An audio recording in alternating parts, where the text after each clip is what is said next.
ایام میں منزل پڑھنا، کیا مخصوص ایام کے دوران منزل پڑھ سکتے ہیں؟ دیکھیے، قرآن مجید کی تلاوت نہیں کی جا سکتی خواتین اپنے مخصوص ایام میں، کیونکہ ناپاکی کی حالت ہوتی ہے۔ ناپاکی کی حالت میں قرآن کی تلاوت جائز نہیں ہے۔ آج کل بعض علماء کہتے ہیں کہ ناپاکی کی حالت میں آپ قرآن کو ہاتھ بھی لگا سکتے ہیں، پڑھ بھی سکتے ہیں۔ تو اس کے میں نے جواب پہ ایک کلپ ریکارڈ کروایا ہے، وہ آپ گوگل پہ سرچ کریں تو وہ اس میں نے دلائل دی ہیں کہ یہ جائز عمل نہیں ہے۔ رہا یہ مسئلہ کہ منزل پڑھی جا سکتی ہے یہ نہیں، کہ منزل میں چونکہ بہت ساری آیتیں ہوتی ہیں، بہت ساری صورتیں ہوتی ہیں جن میں رقیہ کا مضمون بھی نہیں ہے، تو اس لیے حالت جنابت میں یا حیض کی حالت میں اس کا پڑھنا ناپسندیدہ ہے، مکروہ ہے، ناجائز ہے۔ کیا کسی بندے پر جن آ سکتا ہے؟ ہم دیکھتے ہیں کہ کبھی کوئی عالم رقیہ پڑھ کر دم کرتے ہیں تو سامنے والے پر جن کی حاضری ہوتی ہے، ان کی آواز بدل جاتی ہے، وہ عجیب عجیب حرکتیں کرنے لگتا ہے۔ اس کی کیا حقیقت ہے؟ عاکف صاحبان انڈیا۔ عالم نہیں، عامل ہوگا وہ۔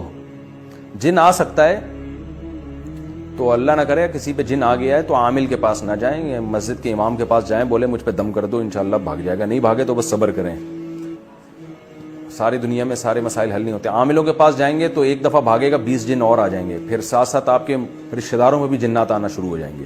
دیکھیں، اس میں آن لائن نکاح میں وکیل بنانا پڑتا ہے۔ دلہن فون پہ کسی کو وکیل بنا دے، جیسے لڑکا ہے سعودیہ میں ہے اور لڑکی امریکہ میں ہے، تو لڑکی سعودیہ میں کسی کو کہہ دے کہ تم میری طرف سے قبول کر لو، یعنی تم دلہن کے قائم مقام بن جاؤ اور میری طرف سے تم قبول کر لو، تو وہ جس کو لڑکی وکیل بنا دے گی وہ لڑکے کے پاس اس مجلس میں بیٹھا ہوگا، اور قاضی صاحب جب نکاح پڑھائیں گے لڑکے سے کہیں گے میں نے آپ کا نکاح اس فلاں لڑکی سے کیا جس کے ابا کا یہ نام ہے، فلاں جگہ رہتی ہے، یعنی لڑکے سے پہلے پوچھیں گے کہ قاضی صاحب کہیں گے کہ آپ مجھے اجازت دیں کہ میں آپ کا نکاح فلاں لڑکی سے کرا دوں جو امریکہ میں رہتی ہے فلاں جگہ پہ۔ لڑکا کہتے ٹھیک ہے جی قاضی صاحب آپ کو اجازت ہے، اور قاضی صاحب کہہ دیں اس لڑکے سے جو لڑکی کا وکیل ہے جو دولہا کے پاس بیٹھا ہوا ہے اس سے کہہ دیں یعنی فلاں لڑکی کا نکاح میں نے اس بندے سے کر دیا جو یہاں سامنے بیٹھا ہوا ہے، تو وہ وکیل کہے گا کہ میں نے فلاں لڑکی کی طرف سے قبول کر لیا، اور اس بات کو 2 آدمی سن رہے ہوں، قاضی خود بھی گواہ بن سکتا ہے، تو کم از کم 2 بندے سن رہے ہوں تو نکاح۔ جب کھانا کھاتے ہیں نا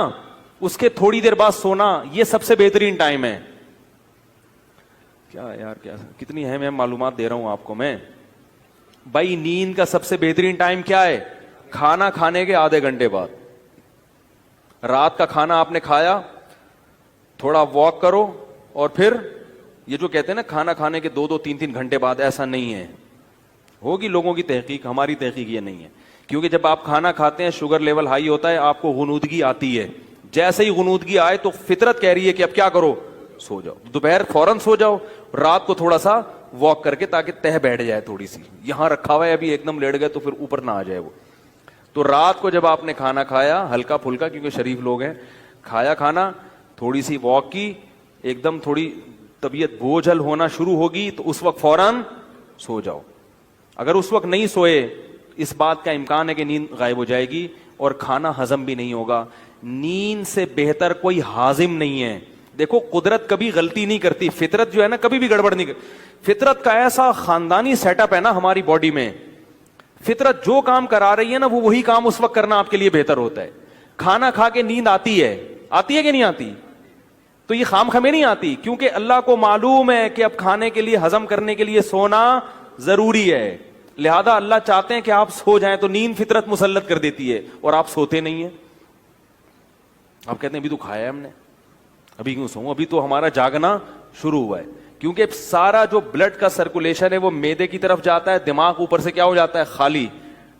دماغ کام کرنا چھوڑے گا تو اب فطرت کیا کہہ رہی ہے، سو جاؤ، تاکہ بلڈ کا سرکولیشن معدے کی طرف رہے اور وہ کھانا ہضم کرنے پہ زور لگائے۔ تو اس وقت آپ جب کھانا کھا کے آدھا پونا گھنٹہ بعد سو گے، نیند بھی خاندانی آئے گی، 3-4 گھنٹے گہری نیند سو کے اڑ جاؤ، بالکل فٹ فاٹ فریش فاش ہو جاؤ گے آپ۔ البتہ کسی کے باڈی میں واقعی کوئی عیب ہو تو اس عیب کو نارمل کنڈیشن میں لانے کی حد تک ٹھیک ہے، جیسے ایکسیڈنٹ ہوا، ناک خدا نخواستہ ٹیڑھی میڑھی ہو گئی تو آپریٹ کر کے اس کو سیدھا کر لینا، اپنی اصل کنڈیشن پہ لے آنا جائز ہے۔ اسی طرح قدرتی عیب بھی بعض دفعہ ہوتا ہے کہ بعض لوگوں کے جو آگے کے دانت ہیں یہ بہت زیادہ ہونٹوں کے باہر نکلے ہوئے ہوتے ہیں، جو عام طور پہ لوگوں کے ہوتے نہیں ہیں، یعنی ایک نارمل تخلیق ایسی ہوتی نہیں ہے قدرت کی طرف سے، یہ ایک عیب پیدا ہو گیا اس کے اندر، یہ پیدائشی بھی ہو سکتا ہے, بعد میں بھی کوئی ایکسیڈنٹ کے نتیجے میں بھی ہو سکتا ہے. تو دو دانت بعض لوگوں کے آگے بہت نکلے ہوئے ہوتے ہیں, اس میں ان کو بات کرنے میں مشکل ہوتی ہے, منہ ان کا ہر وقت کھلا رہتا ہے. تو ایسی کنڈیشن میں تار لگا کے ان دانتوں کو ڈاکٹر آپریٹ کر کے پیچھے کر لیتے ہیں, تو یہ جائز ہے. یعنی نارمل کنڈیشن میں لے آتے ہیں تاکہ بہت زیادہ جو بھدے لگ رہے ہیں یہ نہ لگیں. تو یہ عمل بالکل جائز ہے. تو اس میں اگر تار لگا ہوا ہے وہ تو ضرورت سے لگا ہے, تو اس کے اندر اگر پانی نہیں بھی جا رہا تو معاف ہے, کیونکہ وہ تاروں کو ہٹا کے پانی اندر لے جانا ممکن نہیں ہوتا. تو وہ تار لگا کے دانتوں کو نارمل کنڈیشن میں لانا ایسی مجبوری میں جائز ہے, اور اس دوران وضو اور غسل بھی ہو جائے.